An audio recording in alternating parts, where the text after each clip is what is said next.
This is Special Chronicles, giving respect and a voice to people with special needs.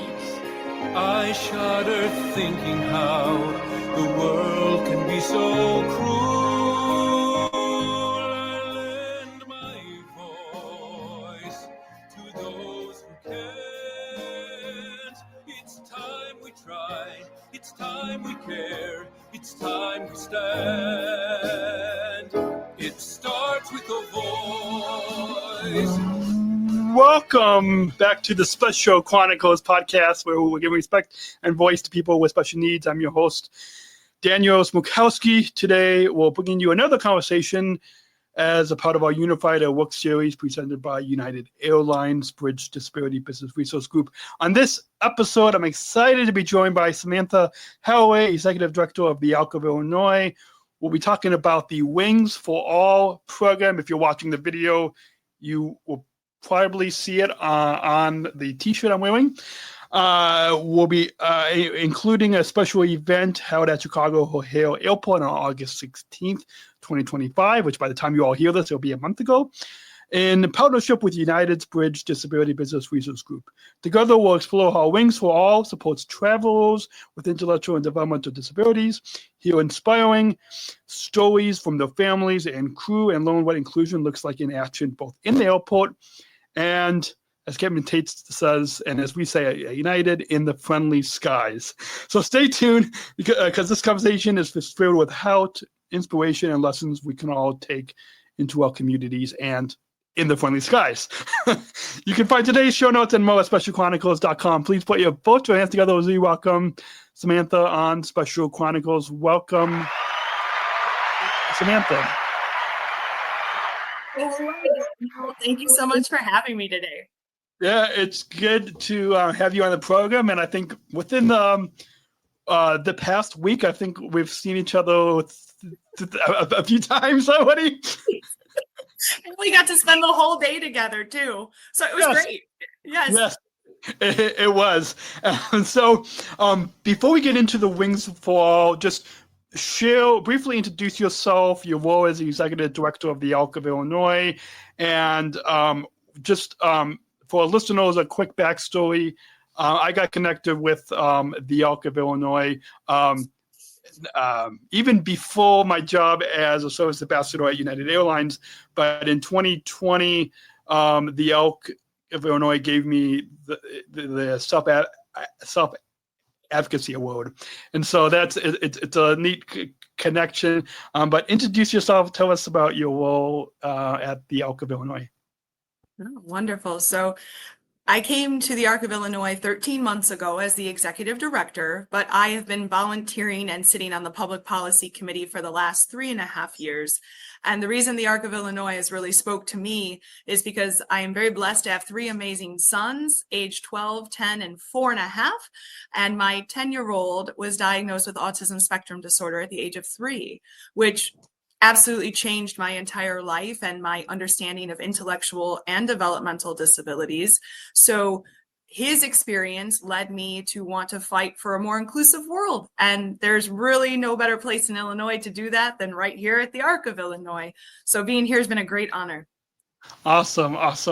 And now, as we, the main reason why we're having you on is to recap this really powerfully impact. It was my first time with I'm sure with other United employees, the first time we volunteered with this event. But share with us how you became involved with the Wings for All event, and for those listeners who may not know what the Wings for All is, you share with us a little bit about what Wings for All is and why it's so important. Absolutely. So I will be totally transparent. The person to tell me about it was our amazing president, Kimberly Johnson, who actually experienced Wings for All many years ago when her son was much younger. And she told me, listen, we got to get this back to O'Hare because this is a life-changing program. I can speak as a parent. When my son was small, we did take the adventure of a lifetime and flew out to Washington State. And I sure wish we had a little practice flight before we took on such an endeavor. And when President Johnson spoke about it, that was my first conversation. The second one was to reach out to Carrie at the Arc of the United States and start the process. So from there, she got us in touch with our amazing partners at United, and meeting by meeting, date by date, we finally got the banana. We got B14, 14 Bravo. How do we say Bravo 14 or Bravo 14? Bravo 14, yeah.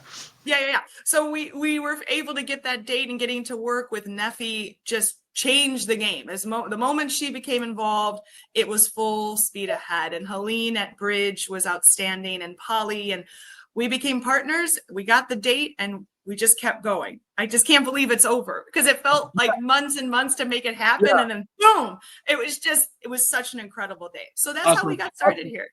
Awesome, and I'm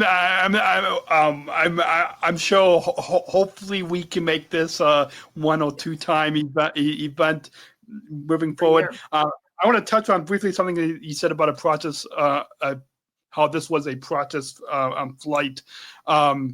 Even for myself, before I've been taking public transportation with the bus, for even like. I was born in Southern California, and my grandma, had first shown me how to take the bus. But even fast forward to 6 years ago, before I'm one of the first Special Olympics athletes that United hired as a service ambassador, and so even before, it's like I luckily only have to take one bus, but my mom and I, before my first day.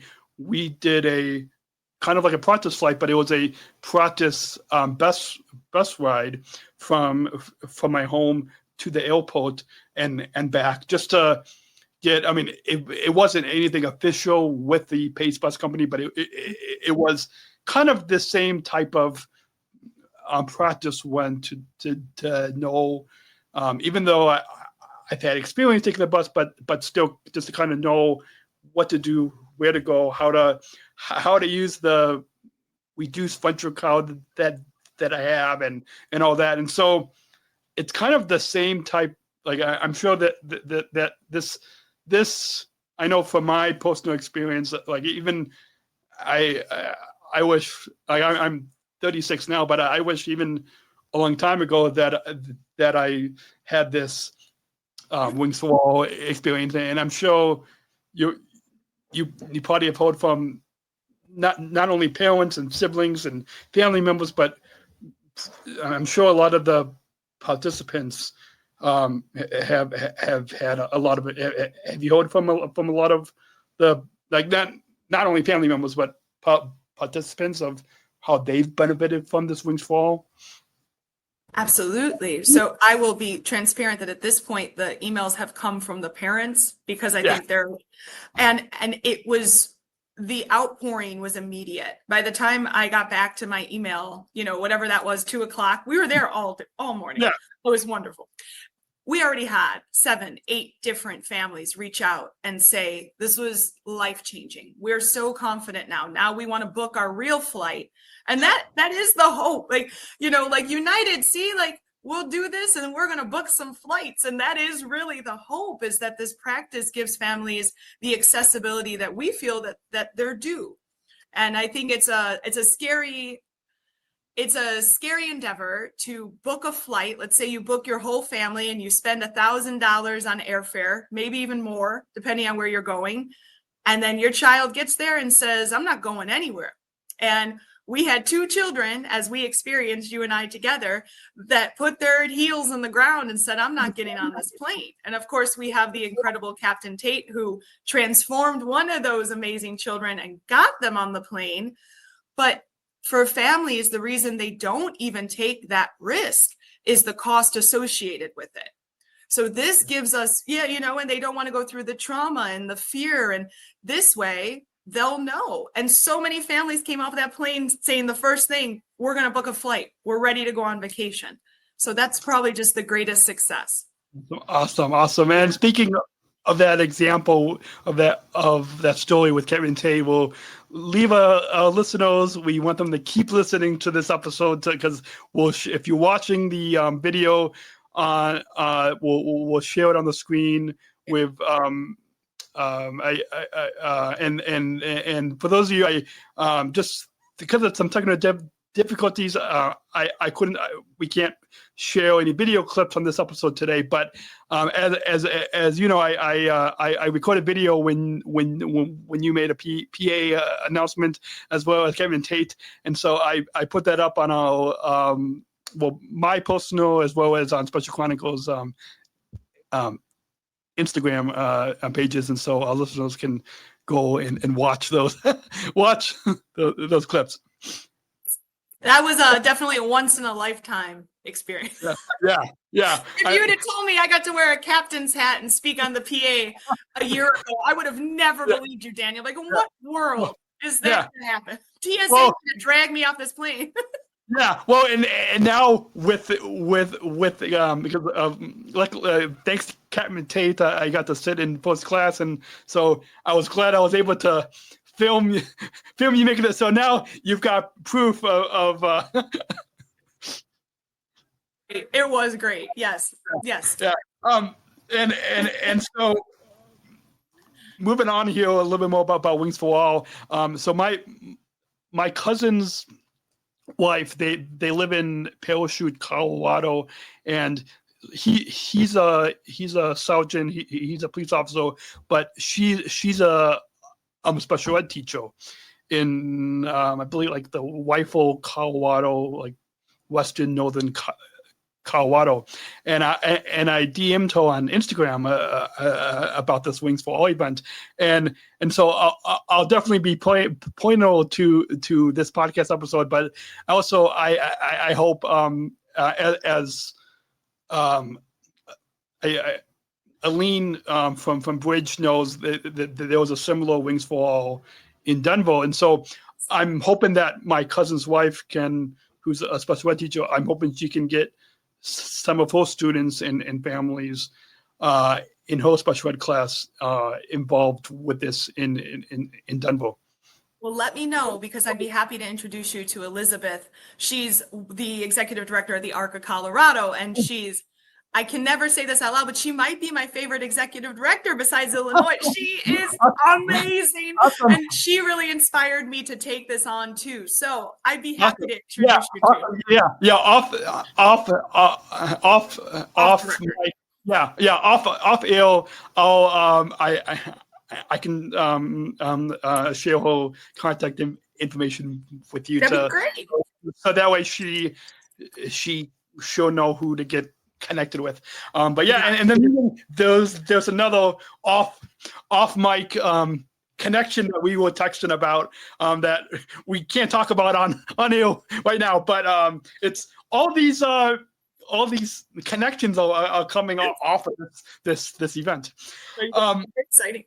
So kind of with that in mind, like with my cousin's wife and who's a special ed teacher, and I'm sure for others of our listeners who are not that familiar with the ARC's Wings for All, can you share a little bit about the mission and how it supports travelers with autism, like your son, and others with intellectual and developmental disabilities, like myself?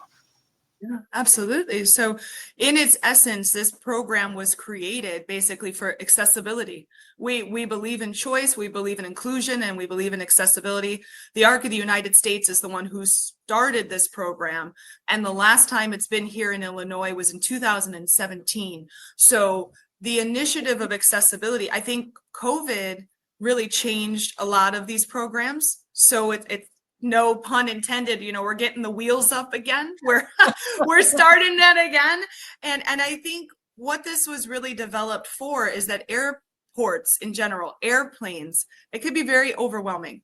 It's a sensory overload, and the noises, things we might not even think about, just the closing of the bins above your head. I mean, it could jar me, and I don't have an intellectual or developmental disability, and it's jarring. So this is a preparation opportunity. And what I loved about United, about our captain, about the unbelievable flight crew, about you, is what was so outstanding. And you were there, so I'm talking to somebody who gets it. We stopped. That plane stopped on the taxi, and it gave parents an opportunity. This is for every parent at home, an opportunity to use the washroom, to walk in that little, that aisle small. I'll never understand how you guys get that cart through that. I'll never. You got a bowl 300 every time. The staff is unbelievable, right down the center of that lane. And to see what it's like, we had catering service on this flight. So if you wanted a dark chocolate quinoa bar, today was, Saturday was your special day. You got to try it. And the stoop waffles and the reality of the sensory and the sound and someone stopping and asking you questions. Do you want a snack? And I mean, there was one kid in the back cracked me up. He's like, I don't want to be asked anything. I was like, well, I can't promise you someone's going to, not going to ask you a question, but that reality happened. Yeah. And so parents and self-advocates aligned got to decide, is this for me or is this something I'd rather not do? And what we can say thus far is the success rate of the families we've gotten to speak to, right now, we're at 100% of those families now feel prepared to take that next step and to book a flight. Awesome. And that's just an opportunity for true accessibility. For awesome. families. Awesome. Yeah, I'm sure. And it was really powerful to see. I know, Kevin, what our listeners can listeners and you, and maybe I'll have to give you a early access sneak peek to Kevin Tate's episode because you're gonna love it. But something that our listeners can look forward to. So we mind me, and I'll give you early access to Kevin Tate's episode. But what our listeners can look forward to, Kevin Tate shared a story of there was a family from India that took part in the Wings for All event, and they for many years they have not, because of their son with autism or developmental disabilities. Because of the son, they have not been able to travel back to India to visit extended family, and because of this past Saturday's Wings for All, that they now have had the confidence, the practice, and the tools, and really the confidence to be able to go back and visit family. And to kind of to have my United hat on. I mean, I don't have a pilot's hat, but just to have my United hat on, that's really what the mission of United Airlines is about: connecting people and uniting the world, and really all people of all abilities. So that story, I don't know if you talked with that family, but that's just, I don't know if you want to comment on that story. I mean, everything we just spoke about, it really is that accumulation of truth, and we are bringing families back together. We often think our neighbors, everyone's from somewhere. And I think a human condition is we want to go home. We want to be able to see. I have family that lives all over the world, from Hawaii to Ireland to Texas to Pennsylvania. And I have the privilege of being able to just get on a plane and go and visit my family. It's a privilege because it's not accessible to everybody. And I feel United and Wings for All is making that true effort to make it a reality for so many families. Absolutely. And I'm sure even like tools like the hidden disability sunflower lanyard, which I just got a year or so ago. We had all of our service ambassadors had a all-day training at the airport, and Helene, who you met from Denver, actually gave me one, because I have friends like in the UK and New Zealand who have been using it, but now it's just now coming to the airports and to airlines in the US, and so like even tools like the hidden, like, and I think we gave all the families one in the backpacks, and that behind the scenes tidbit, I really pushed to give all of the families and the participants one of the sunflower lanyards in in the bag that we gave them at the end of the event. But I really, because I know from my experience and friends of mine who have traveled with the Sunflower lanyard, just how much confidence that it gives. Like in addition to the confidence from Wings for All, but that sunflower, and there's a new sunflower extra cloud that's coming out that I'll point people back. If you go back to I think February of this year, I had the CEO of the Hidden Disabilities Sunflower on. So just go back if y'all just go to specialchronicles.com and find our Unified at Work series, and you can the episode was, I think it's titled "The Hidden Disabilities Sunflower," and you can go back and hear more about that. But coming back to this event, can you walk us through what happened at this Wings for All event at Chicago? What were some of the highlights for the day? How many families and participants were involved, and as well as the kinds of preparations that the airport, the United Airlines teams, and the Elk made to make this rehearsal possible? So I think it's so important to note that the first outreach for this program was in December of 2024. So this was a 9-year endeavor. It's like, it's like the time it takes to make a baby. Like we had 9 months that we incubated this project behind the scenes. And you have to start with the Arc of the US, and then you bring in United, then you got to bring in the flight crew, then you got to bring in the staff, then you have to bring in our volunteers. I'm incredibly proud that the Arc of Illinois, we had 20 volunteers. I mean, you could see the orange. You're wearing it, which I love. I love it. And here I am wearing pink. I should be wearing a shirt too. But messed up. It was you could see us far and wide. And so we got there bright and early that day. And Neffy, I think, beat us all there. You beat us there. What time did you get there Saturday? I got there, let's see, I woke up at 5. I got there about 7 yes. Because I need to let Helene and Polly, because they're based like in Denver and Houston, I needed to let them into the conference room. And so like because like Nuffy's only one person, and so right. I just no one like officially told me to be there early, but I just felt as doing my job to help Nuffy out. So yeah, so yeah, 7 in the morning. So like I'm sure before you and everyone else came. So we started showing up at 7:30, the director team, and I was just beyond proud of the team here at the Arc of Illinois, because there were 10 of us in attendance, only out of a 22-person staff. So almost 50% of our team showed up, because that is how dedicated we are to this event and to this opportunity. We in total had 136 participants. So we had 50 families, and only 2 weren't able to show up that morning, which is amazing considering the reality of day-to-day for people with disabilities. Everybody came in. We had the first little hiccup in the beginning that the lot we were supposed to park in was closed, and then we were panicked beyond the oh God, where's everybody gonna park? But we figured it out, didn't we? Yeah. And that is aviation travel. Like things don't always go as planned.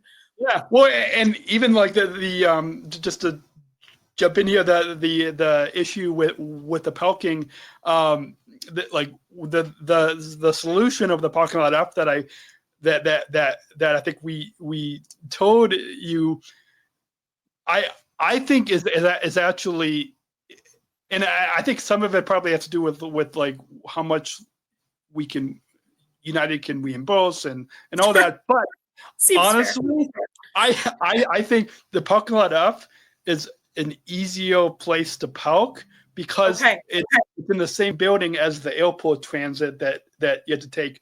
And then even something I was telling, I think you met Sarah from our headquarters team, and something I was telling her afterwards, and I know I'm kind of jumping ahead of the day, but I'll let you get back. But something I was telling her, so like we had a United volunteer and an Elk volunteer to direct people from when they got off the platform and then up the escalator, and on that bridge, and I know some people were afraid to like go on the escalator, but even like because of how big the airport lobby is, I think we had most people go down the escalator and then go, halfway through the lobby and then down another escalator and then to the group check-in.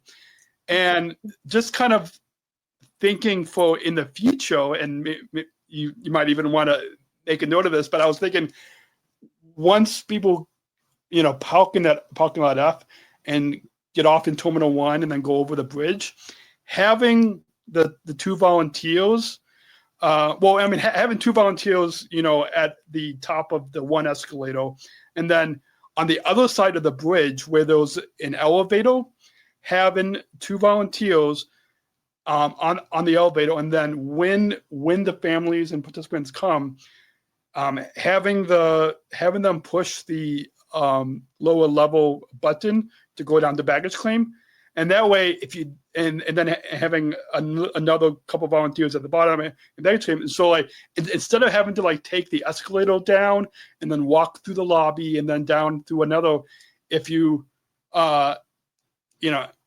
just have everybody just use the elevator. That way, those like I even saw there was a couple of people that were afraid to get on the escalator. So to kind of both one to get rid of those fears of using the escalator, but also to make it even a bigger part to make it easier to where the group check-in is to just take the one elevator down to baggage claim, and then it's just a quick halfway walk down to where the group check-in is.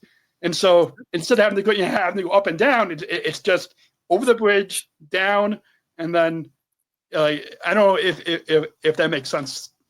Makes perfect sense. And it also means you're going to be on our next steering committee because you had all those ideas just waiting. So when we come back in the spring, you won't be able to hide from me, Daniel. I'm coming to find you. Yeah. No, definitely come find me. And being on a bridge boat, I knew like I heard Aline and Polly and Nuffy talking about this, but I wasn't brought on to volunteer until I think a week before the event. So like I like when I met you and Becca, that was a few days before. And so but yeah, I'll definitely be able to help you definitely. And now that you have my phone number, you can reach out anytime. Yes, hi. We won't bug you, but we look forward to continuing the relationship. Yeah. Continuing the relationship. Yeah. So can you share with us what some behind the scenes moments from the? So I mean, I guess we kind of went off track a little bit, but I'll let you continue to as you talk about the day. And in a moment, we'll put up a map of that Captain Tate had sent me this morning of the journey that we went on in throughout the airport. But in continuing to talk about the events that happened, sprinkle that in with some behind the scenes moments from the day that our listeners won't normally get to see, and talking about the fun, emotional, and surprising moments from the volunteers to the families to our United Airlines teams. So if you want to go back and sprinkle that in with some behind the scenes stories. Well, are you going to put up the map while I talk about it, or are we going to do that after? Yeah. I can. Let me put up. Yeah, the great. Kevin Tate had to cue me in to put up the map as well. So for those of you listening to the audio podcast, go to specialchronicles.com, click on YouTube, and you'll be able to see see the map. But yeah. Isn't this wild to look at and to think that? I can't. I thank God for aviation professionals. I swear. I mean, what I'll tell about the day is that this day has been being planned for so long. Like I told you, almost 9 months. And last week we had an opportunity to come to O'Hare to be with Neffy. We met you at the training. We had the virtual meeting. We had Dave was on there. I believe most of the flight crew was present on that training as well. So I think what made it such an amazing day is it wasn't just us meeting the families. United in the Arc of Illinois, we had to learn each other too. And we had to learn each other quick. We all got in the same space. None of us really knew what to do.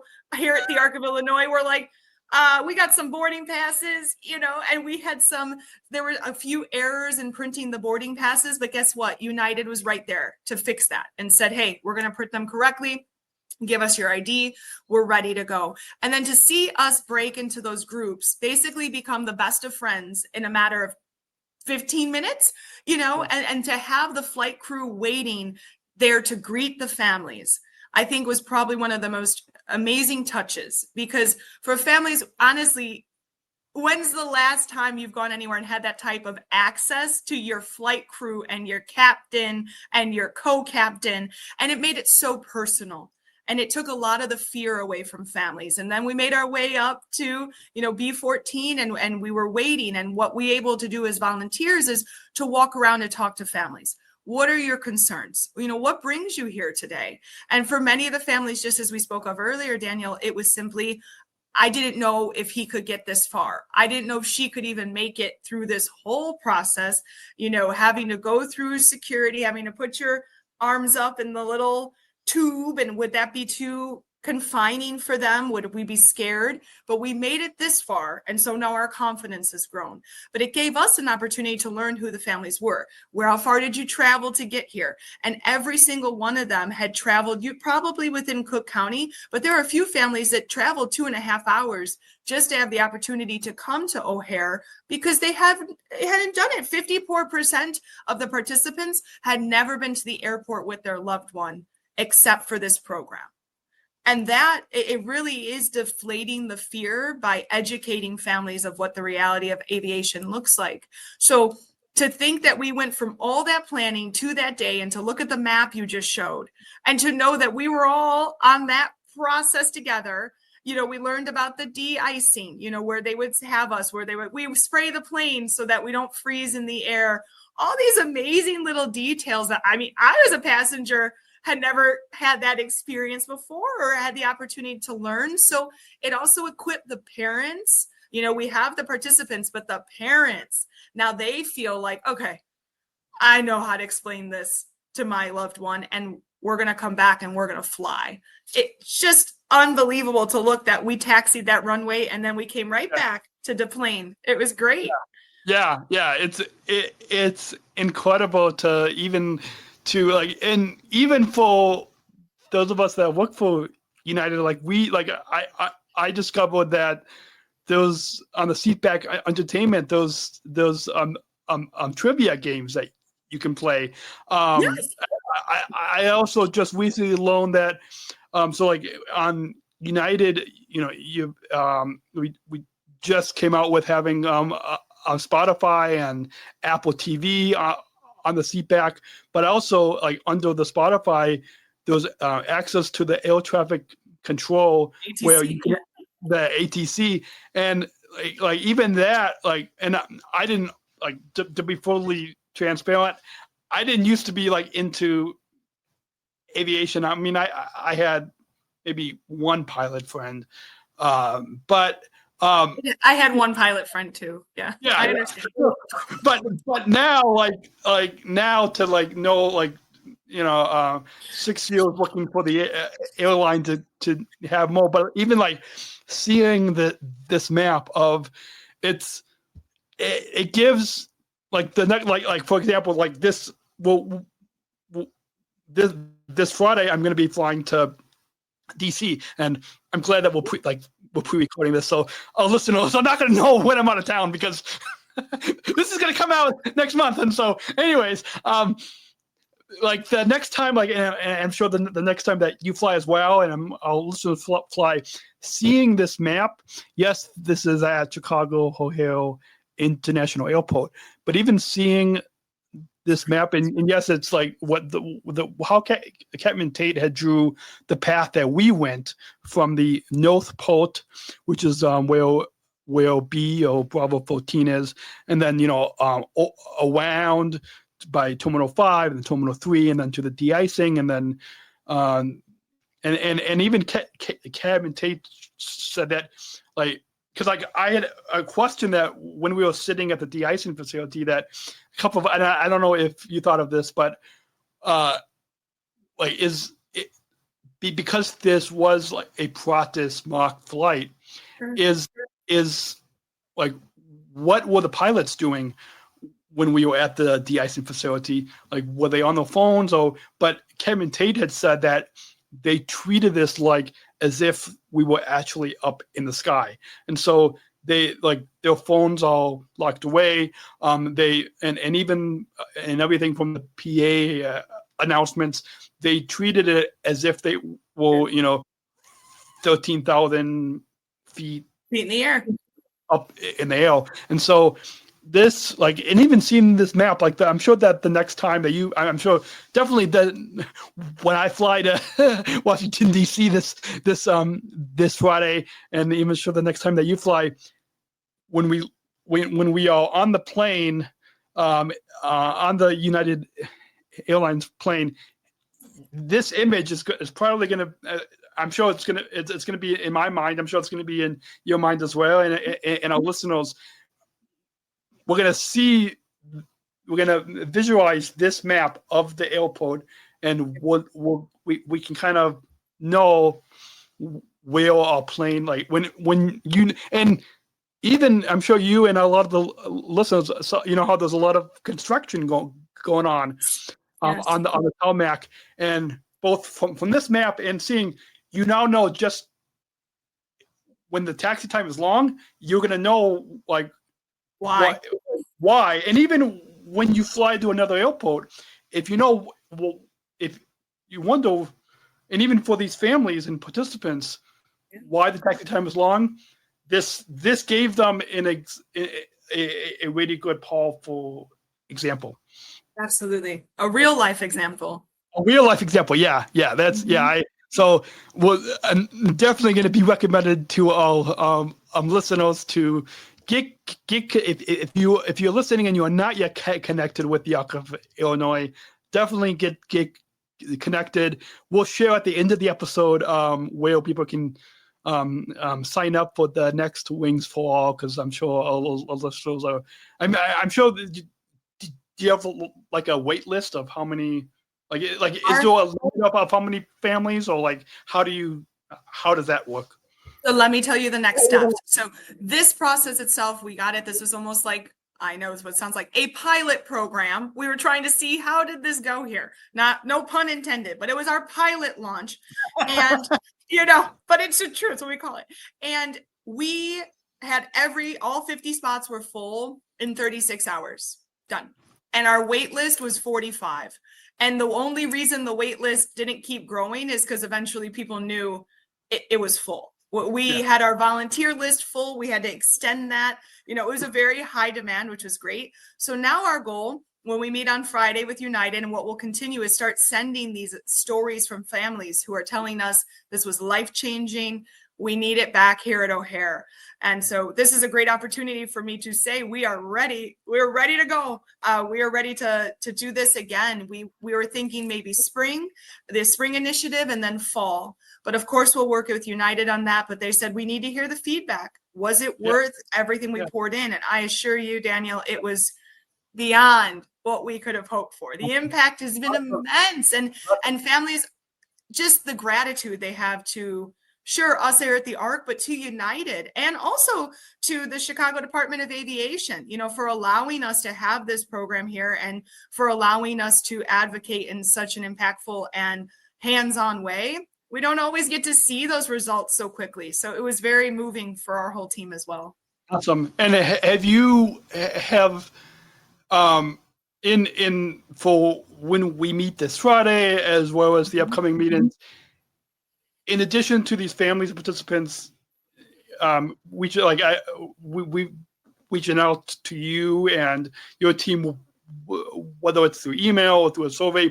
Had you guys, again, no pun intended with Special Chronicles, but have you guys chronicled these stories to share with me and my colleagues at United, so that way, like, when we because like to know, to be able to do this again, like have you chronicled these stories, or like do you have like either a document or some type of way to chronicle these stories? It will be chronicled.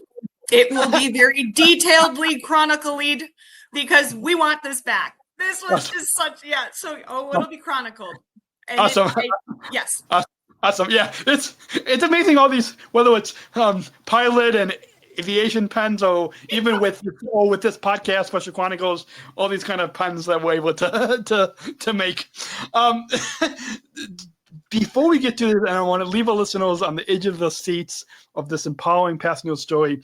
But do you, I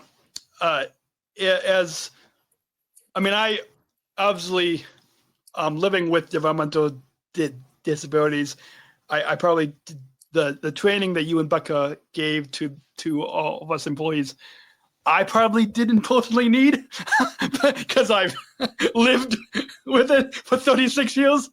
But, and I'm sure my coworkers at United will understand. But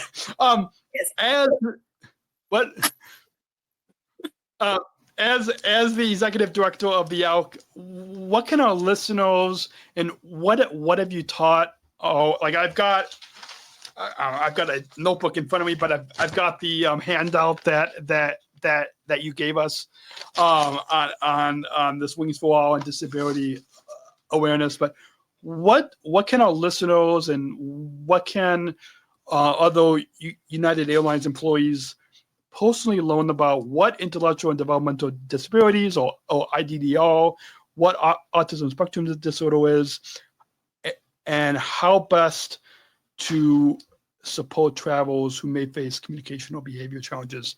What can they learn about intellectual and developmental disabilities? I want to know. I am on the call with you, so your voice is far more imperative. But what I can share is some things that we've heard from individuals, from self-advocates, my son included. I think it's really simple. Everybody, almost humans, we want the same thing. We want to be treated with respect and dignity. And just because we communicate in a different style, in a different way, doesn't mean that the effort is not important. And what we were able to see through United is that the effort was beyond, it was above and beyond, to make sure that everybody felt seen and everybody felt included. You know, there's no shame in asking, and I could speak as a parent for many years. My child was non-speaking, but he was very communicative in his ways. So I knew what he wanted before he was able to verbalize the way that maybe everybody would understand. And there was never any shame in someone asking questions, but be respectful when you ask those questions and be inclusive. And I think that this community, us here at the Arc of Illinois, we are here for just that everybody has an opportunity to live their life of choice through informed decisions. And accessibility is a really key aspect of making sure that people can make their own decisions. Now, you can cut me off and tell me if I'm way off, but I feel like... No, you're totally right. I think for those of us with intellectual and developmental disabilities, in addition to what you've shared, something that I often tell people is that we have the same hopes and dreams, just like everybody else, that we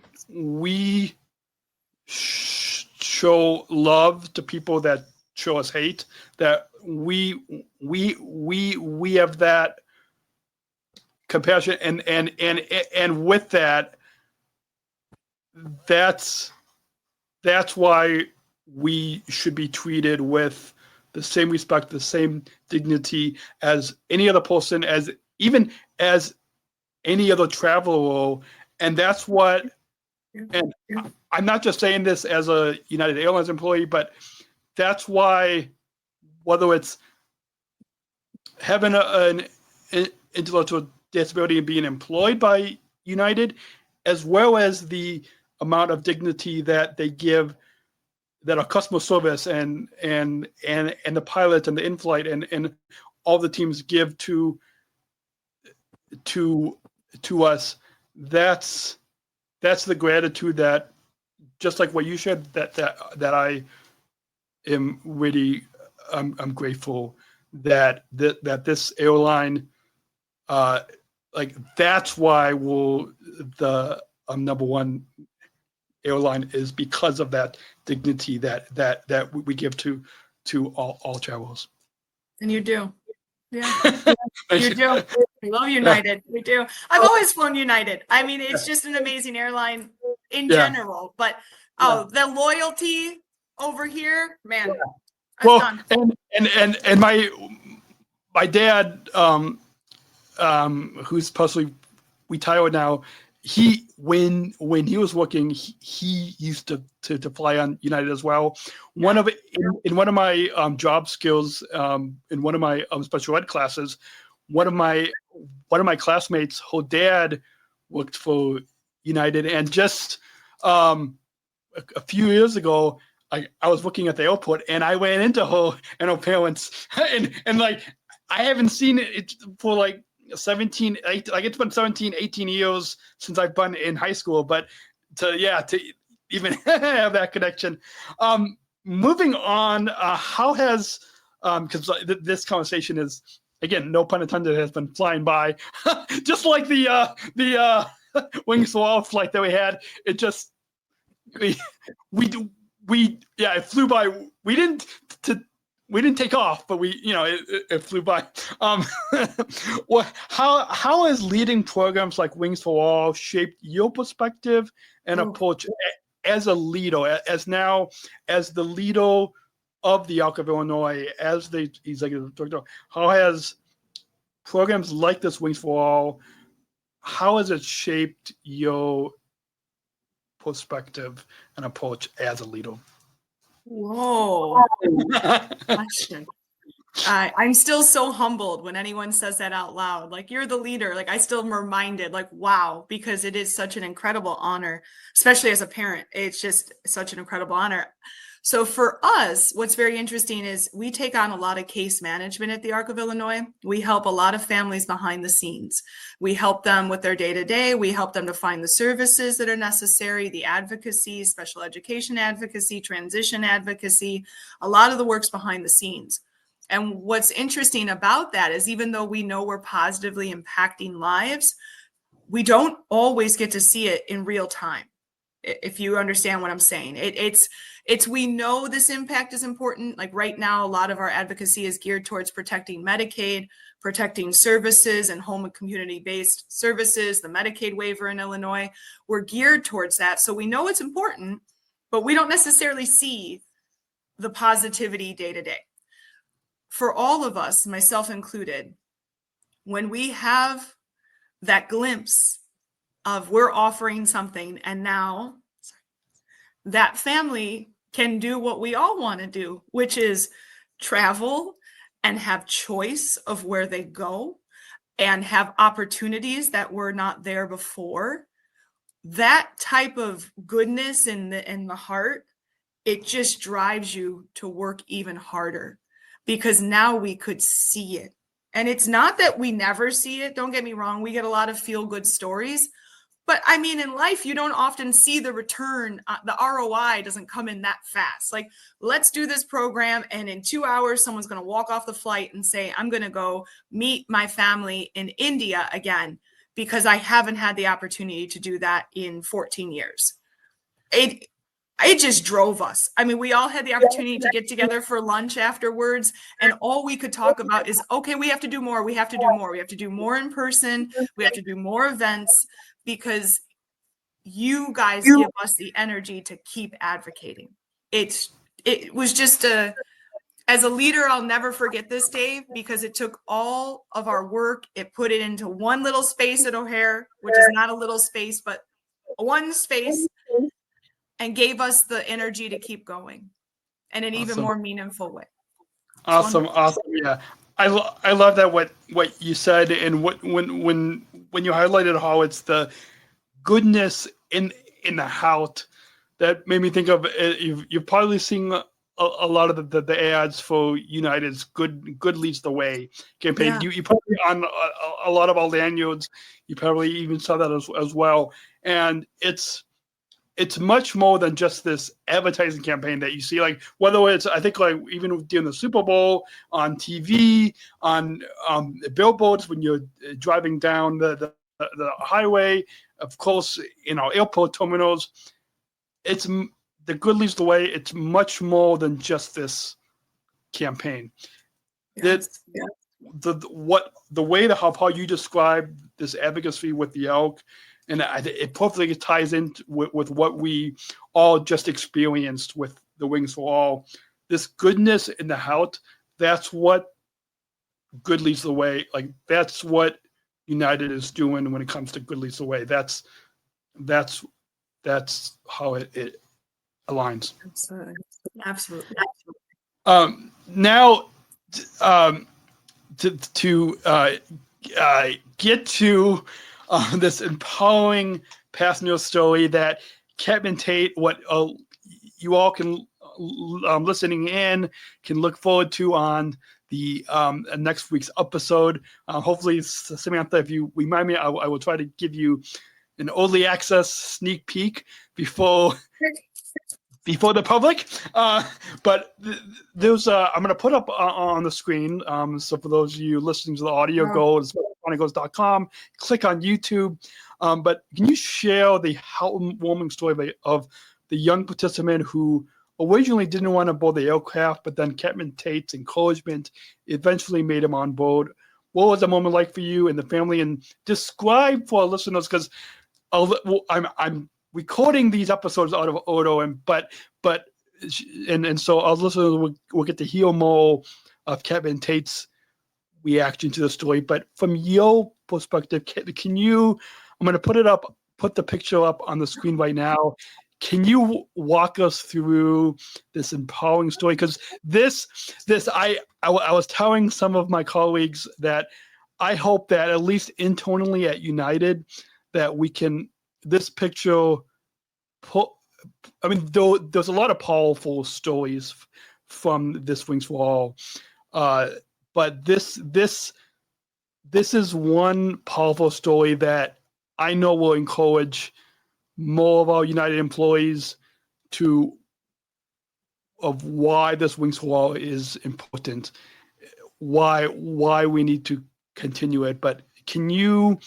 And I was glad that this picture that I'm glad I was able to, being tall, I was able to capture that picture, and I'm glad that you that you shared that the Elk of Illinois shared this on Instagram and Facebook, because it's that's just one of many powerful stories. But can you highlight and describe for our audio podcast listeners what this story and what this picture of this young man that's embracing Captain Tate?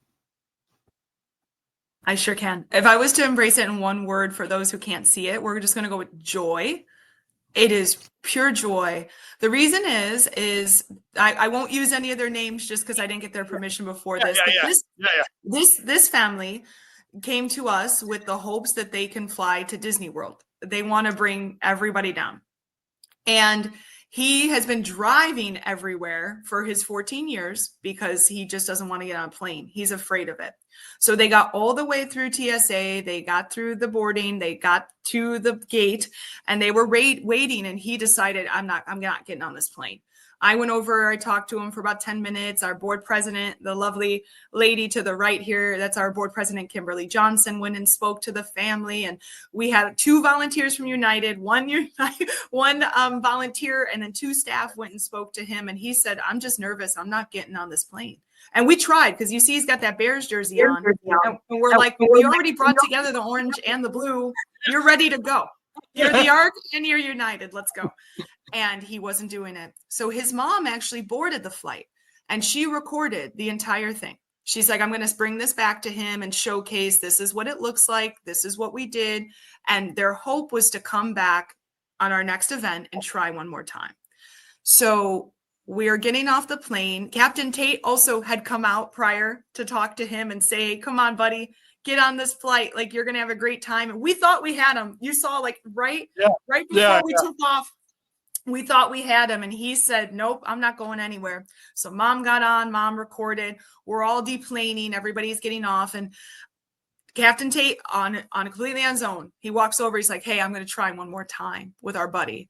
And I was like, okay. So he did. He walked off, and we were still kind of wrapping things up. And all I see to my left is Captain Tate. And there he is. And he gets on the plane. First and foremost, like, he owned that plane. Like, he was about to get in the cockpit and take us up into the air. He had all the confidence in the world. We don't know if it was the crowd that made him nervous, because there were 100 and, I guess with staff, probably about 150 of us on that plane. Yeah. It was packed. So that having the opportunity, he walks on, he sits down right in that chair, like he owned the place. I think it was like 29C. He just sat down and said, hey, this is my plane. I'm ready to do this. And we're just laughing, and he's giving high fives, and he's wearing the captain's hat.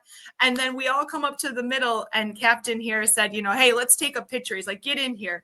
And when he just leaned in and he gave him a big kiss on the forehead, I couldn't. For us here, all we had were tears. The flight crew was in tears. The captain, I look at that smile. I mean, this was just pure joy, because it felt like he was ready. And then he told us, okay, we can go now. I'm ready to do this. So we can't wait for the follow-up to see if he didn't actually go on a real plane and go. But it was just a moment of never-ending advocacy, and I swear, just the human condition of love. That was pure love. Like, all we wanted for him was to try. All his family wanted was that opportunity, and we got it. And we got it in the most. I mean, this is going to be one of the most cherished pictures of my entire life. It was amazing. It really was. Awesome. Yeah, I hope that you guys can. I hope you guys can frame that picture, because that's and to kind of jump off of that, and we'll have to maybe edit out this 5-minute clip, because it's a perfect story. But to jump on to of what of the impact of the story, because I hope there is follow up that he and his parents can come and join us for the next Wings for All. But this I think also it illustrates that those of us with intellectual and developmental disabilities, like this young man, like myself, it's as fast and busy paced as the airline and the airport is. Sometimes we need that extra time to process what a flight is gonna. That extra time to process what is going to happen. And so I'm sure, and I don't know what was going on in his mind, but like just kind of just based on my experience, I'm sure like he like you try to like go over in your head multiple times of what's going to happen, what's going to happen, and sometimes that fear does block you. But when you have that loving community of advocates from the Elk, when you have that loving community of airline employees like myself, like Captain Tate, that love, that's what can help to really that can give that extra push with giving those of us with intellectual developmental disability all the time that we need. Like, we shouldn't be rushed to get on a plane to do something, but that like, as you know, most of the participants were able to get on the plane. But the fact that this young man's story, well, this is just the beginning of his travel story chapter. And so hopefully if he comes back for the next Wings for All, chapter 2 will be, be running on, yeah. Well, I mean, I should say safely, but you get the idea, running on to actually take flight. Yeah, absolutely. And that is the goal and the hope, and that's the outcome we always hope for. It was every good feeling you could have. That was such a moment for all of us. It was wonderful.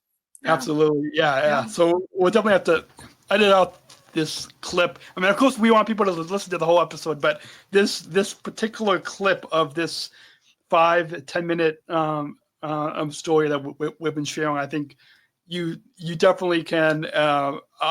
I'll share with you the edited version of this, that in addition to the picture, but this will, I'm sure it will encourage more families to, like, especially if they hear that even if their son or daughter is afraid, they still can go through this process. And it might take extra time, like this young man, but with the love of the Arc of Illinois, with the love of the United Airlines employees, you can make travel more inclusive and accessible. I know we're going to try to rush through the last little bit here, but as we have talked about this event, can you just share with us a couple of brief personal favorite memories from this Wings for All at O'Hare, and were there any particular interactions that stood out to you? Maybe it was that story that we just talked about, but that was a big one. I know that was a big interaction and memory that you and myself, Kevin Tate, and that all of us are gonna. I'm sure it's gonna fuel, upcoming Wings for All. But just any other brief favorite memories that stick out to you? Yeah, absolutely. So for me, as in this role, it was amazing to see the bright orange everywhere I looked. And I think what was really amazing is we took up a lot of attention in that bright orange. And so there were people that had nothing to do with Wings for All that stopped us and said, "What's Wings for All? Like, who are you guys? What are you doing here?" And it gave us an opportunity. Like, that's another aspect of inclusion, is education. And so because we all came in there like we had something to do, families that had nothing to do with this project were asking us, and the positive reinforcement of that, of like, "Oh my gosh, I'm so glad you're here. I have a friend, or I have a neighbor, or I have a niece or a nephew who also is on the spectrum, or who has Down syndrome, or who's going through this hard time. And oh man, we would have loved to know about this." So we could say, "Hey, we're the Arc of Illinois, follow us. Like, we have newsletters. We'll keep you updated when this happens again." So for us just to be such a strong team and be in O'Hare was great. I think what was wonderful is watching this community build. When we walked in, we were like 35 strangers, the staff from United and the Arc of Illinois. And by the end of it, we were hugging and laughing and exchanging cards and asking when we were going to see each other again, following each other on Facebook as friends. Monica and I are now besties on Facebook. Because her energy, we were dancing. It's like we all became focused, and we also felt such a deep connection with every participant and family member. So I think it was the energy, the rejuvenation, the positive reinforcement, and such a high level partnership with an airline that we trust and respect so tremendously. And we know that Chicago does too. I mean, O'Hare, we love United. And so it was a once in a lifetime opportunity that we'd like to continue for a lifetime. Yeah. Awesome. Yeah. I love that. And brief shout out and mention to Monica.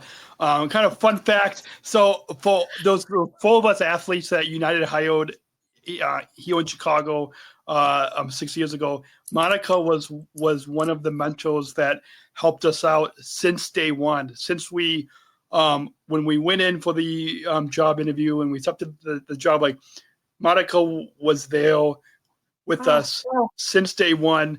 Now we don't see her that much just because of we've been here for 6 years but like she, because of her personal connection to our developmental disability community, which I'm not going to share it now because it's her story. I think she shared it on this podcast in the past, but like whole not only is her happy environment as a customer service agent was like as you witnessed, but the fact that she loves and cares for not only all the passengers but especially those of us with intellectual and developmental disabilities.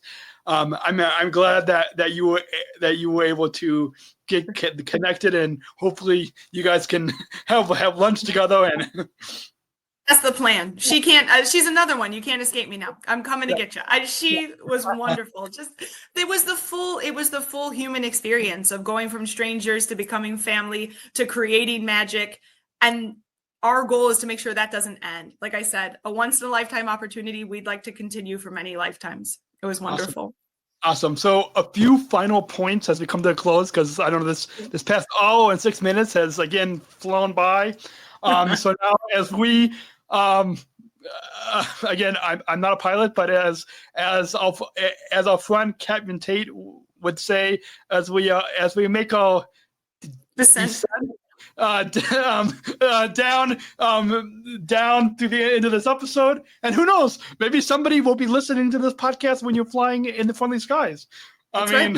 Absolutely. You did that. I listen to podcasts in the sky, not my own, but other ones, and so you all can do too as well. So, what's it like being? It was Kevin Tate made his podcast debut on this podcast, and so for you, what's it like to be part of the Special Chronicles podcast, and then follow that up with why you think conversations like the one that we have had today is so important to have in public spaces. I know I've been doing this work for 17 years, but what's it like to be on this Special Chronicles podcast, and then follow that up with why conversations like the one that we had today is so important to have in public spaces. So I'm honored. This is the 3rd podcast I've ever participated in. No, 4th. It's the 4th podcast I've ever participated in. And I'm going to say it, I hope. Sorry. It's been my favorite one by far. And I'm going to tell you why. No, sorry. It's true. Here's why. You are so incredibly authentic. And the reason I think you are so, I really think you're an incredible person. And I'm not just saying that. I don't know for how many listening have had the opportunity to meet Daniel and actually spend time with him. Just an immediate energy and comfortability and genuinity that just doesn't come in all humans. And so you really have that. You're also a very captivating speaker because you're simply speaking the truth. The reason I think it's so important is for you as a self-advocate, you being able to present yourself as such an extraordinary professional, not just for United, but now that I know that's not even your first gig, this Special Chronicles. How many years now? You said 17 years? This November will be 17 years. Congratulations. And I don't know if everyone knows that Daniel actually was at 2020. You won the Arc of Illinois Self-Advocate Award. Is that correct? Yes. I've got it. I've got it here. Let me show for. Let me go off camera because I've got it on the other side of my studio. I will. I don't know if you can see it on the screen. I can. I've got it. I know the green screen, but yeah, I still have it, and I don't do this work for the recognition, but I do chair. Like I've got it displayed in my studio. It's such a it's imperative, because I think sometimes people don't know how to advocate for themselves. They don't necessarily know what it looks like, but there are so many self-advocates in training. I believe in not just the state of Illinois, but I believe throughout the world. And you having the power to share your truth and your voice, you are encouraging I'm going to say an infinite amount of families and advocates to hopefully share their voice. It's the most important voice, and everything we do in disability should always have your voice or the voice of another self-advocate. And so being able to see you doing this gives me the knowledge that we should always continue with that message of nothing about us without us. We need to have the true voices here. You are a true voice. You are a true leader. And I'm honored to be here with you today. It's been amazing. Thank you. I Yeah. mean, I do. Thank you for those kind words. And I've heard from many sub-advocates over the past almost 17 years who have been empowered by either being on my podcast or being a listener, and then starting their own sharing those stories publicly, whether it's on a podcast, whether it's through a video show.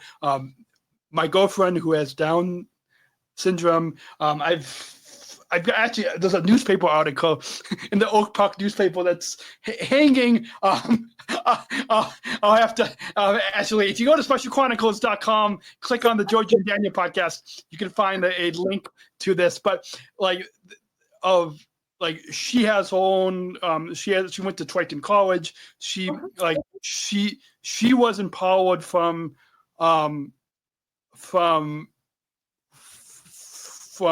Special Chronicles and sharing and being on this podcast platform to then start her own video. She does a lot of it on Instagram Live. I mean, she's a lot better at it than me. Like I maybe tried it 1 or 2 times, but she's a lot better at it than me. And so she's 6 months older than me. She's a lot better. Anyways, and so hopefully sometime you can meet her, because she's she's incredible. But thank you so much for those kind words. I'm still trying to find a way to come to the Speak Out Summit. I'm still trying to, and so hopefully, because I'd love to even meet Zach Anno and have him sign his book. And anyways, a couple quick final thoughts. Let me move this road to Keep it right there in the middle. Let them know. There we go. Yeah, let me hold it up over your face. Yeah. Let me just keep it on the. So let me keep it in frame. Maybe I should keep it in frame for every episode. Who needs the green screen? I should just, anyways. Okay, we got one final question. Of course, we don't just want this to be an entertaining podcast. I mean, yes, as you have discovered for the past hour, it's been entertaining, but we want more than that. Just like the advocacy work of the Elk, we want our listeners to take action and to bring inclusion into their communities, just like the Wings of All. And so this final question will help our listeners do just that. And so we've got a bumper. So let's go ahead and roll that bumper. We're not just athletes. We are the ambassadors of an uprising. Peaceful protesters. In a rebellion against anyone who has a fear of difference. Difference. Our demands are Equality. Dignity. and the recognition of our Shared humanity. We will not stop. or accept anything less. Today, our world is More divided than ever. And coming together has never been more urgent. The revolution. is inclusion. Find out more at jointherevolution.org. So at Special Chronicles, we want our listeners to not just be inspired, to be empowered, but also to take action. And this final question that you're going to share with our listeners will help our listeners to bring inclusion into the communities, into the workplaces, into those schools, and even as with the Wings for All event, we'll bring air travel more inclusive. And so this final question, and one of these days we should share all the answers to this question, because it's amazing all the past. I've been asking this question ever since I came back from the 2019 Special Olympics World Games in Abu Dhabi, and so for the past 6-7 years, I've been asking this, and it's a good call to action of how can our listeners bring inclusion beyond the airport, bring inclusion into their communities. And so you can answer this however you want, whether it's related to Wings for All, whether it's related to self-advocates, however you want to answer this, and to help our listeners to take action into their communities. So what does inclusion mean to you? Ooh. So I think inclusion goes past just including people to say, I included someone with a disability, right? I've seen this firsthand. I think a great example for me as a mother is a birthday party. So when my son was very young, going to anywhere like a jump zone, I'm sure you've been to the trampoline places, it was an incredibly overwhelming experience for him. It was very loud, and the movement didn't bode well for him at that place in his life. So what inclusion looked like to me as a parent was Ellis wasn't just invited to the birthday party. The family made sure that there was a safe space for him to go during the birthday party as well, where when he needed to regroup, because that jumping and the rambunctious was fun for just a little bit, and then sensory wise, it got to be overwhelming.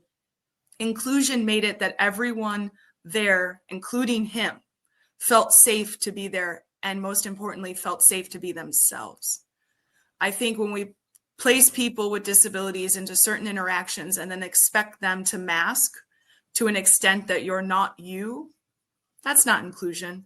I think that's just an opportunity to be there versus who you are is welcomed here and who you are is safe here. And when communities can make that the way that United and the ARC and Chicago Department of Aviation was able to pull together on Saturday, we make the world a truly inclusive place. So I think it's where you could be safe and be you. Awesome. I love that. That's a perfect way to wrap up this episode. Share with our listeners how they can learn more about Wings for All. I'm sure the wait list is especially after this Wings for All event.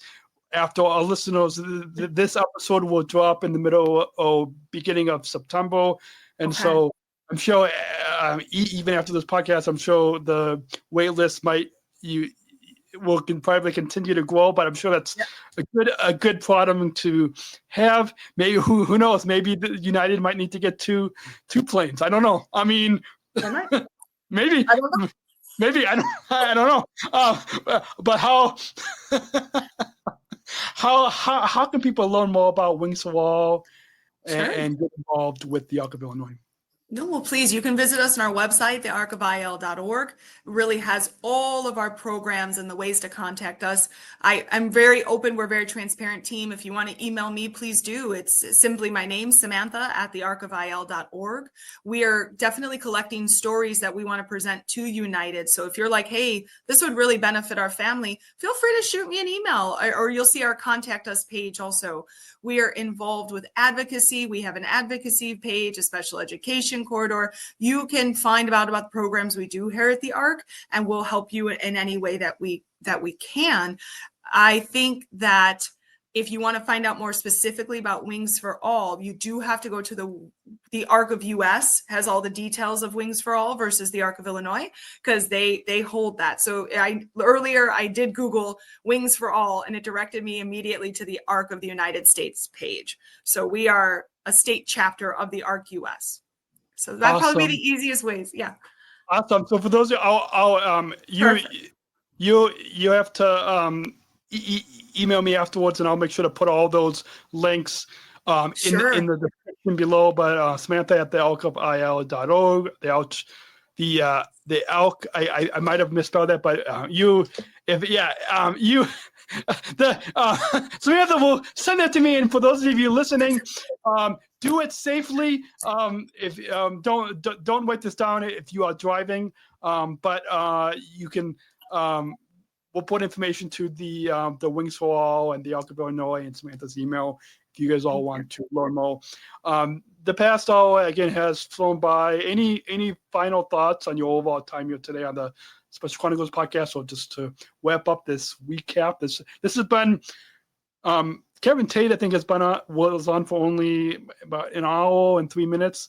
You have now an hour and 20 minutes, so you've now beat him. But it's fascinating, and I'm sure all listeners are going to be empowered by you. If you are taking I would say an hour and a half to 2 hour flight.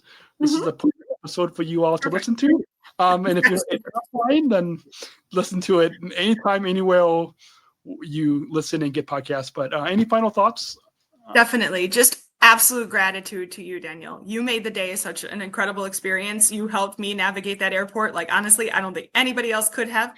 And then to follow up, this level of advocacy is life-changing, not just for us here at the ARC, but for everybody we serve. And all I can end with is thank you. Thank you for being a true leader, not just in aviation, but in advocacy. We're so proud, and we're so proud to partner with you. That's all. Thank you.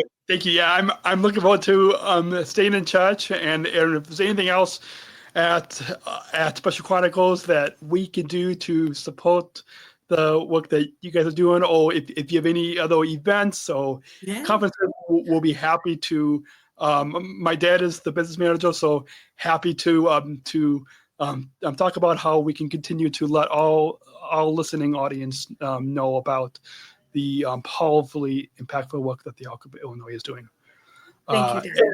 So for those of you listening, just want to with this podcast, as Samantha knows, wouldn't be possible without our sponsors and supporters. So this episode is brought to you by United Airlines Bridge Business Resource Group, connecting people of all abilities. Learn more at specialchronicles.com/united, including, and I don't think I told anybody this on Saturday, but Samantha, I'll have to point you all to this on specialchronicles.com/united. With United put together, and I'm actually included in this.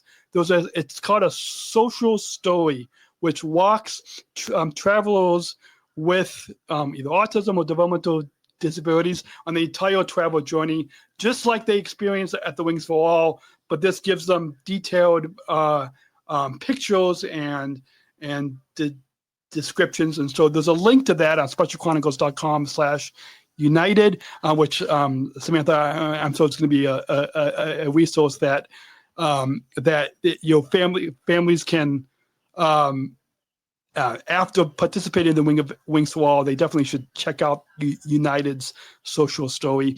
And then this episode is brought to you by the Combat Energy Force Ambassador Program, the nation's first energy and solar efficiency education program taught by people with disabilities. Learn more at specialchronicles.com/ComEd. I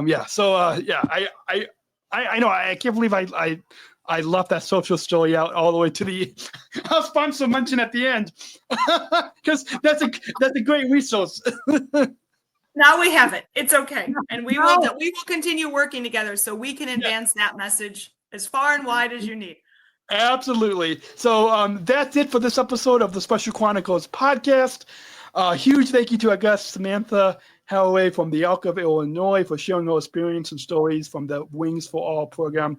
If you would like to learn more and get involved with the Elk of Illinois, we'll put the link in the description below, where you can find more resources about Wings for All through the Elk's national website. Be sure to subscribe or follow the Special Chronicles podcast wherever you listen, and leave us a 5-star rating and review. You know what to do with podcasts, listeners. Follow us, comment, subscribe to follow us on social media at Special Chronicles. You can find out, and our newsletter, specialchronicles.com. Is where you can find all those. And until next time, remember, disability is just one part of who we are, and inclusion makes us stronger. Actually, and sometimes I forget to mention that we have a merch shop. Our Disabled Voices Matter. I don't know, Samantha, if you've seen it, but if you guys all go to specialchronicles.com/shop, Disabled Voices Matter. In fact, if I get a chance to come to the summit, I'm going to try to remember to wear my merch. But Disabled Voices Matter. 60% of the profits go back to Special Chronicles. So you all can check out that. Thank you again, Samantha, and looking forward to continuing this conversation. That's right. Thank you so much, Daniel. And we'll cut you all next week. Thank you for listening to this episode of the Special Chronicles podcast. Our podcast was produced by Daniel Smrokowski on the Special Chronicles Network. Follow Special Chronicles on Instagram, Facebook, Twitter, LinkedIn, and YouTube. Subscribe, rate, and review Special Chronicles on Apple Podcasts, Spotify, or wherever you listen to podcasts. Our website, specialchronicles.com, where you can stream our archives of over 500 episodes for free. Also, there's a list of our favorites, original series, award-winning columns, and blogs. And sign up for our newsletter to receive exclusive bonus content delivered to your inbox. Again, specialchronicles.com. Special Chronicles is hosted by Podbean Podcast Hosting. Our live streams are powered by StreamYard. Thanks, as always, to our business manager, Daniel Smrokowski, who always encourages us to never give up. I'm Daniel Smrokowski, back next week with more stories. Special Chronicles, giving respect and a voice to people with special needs.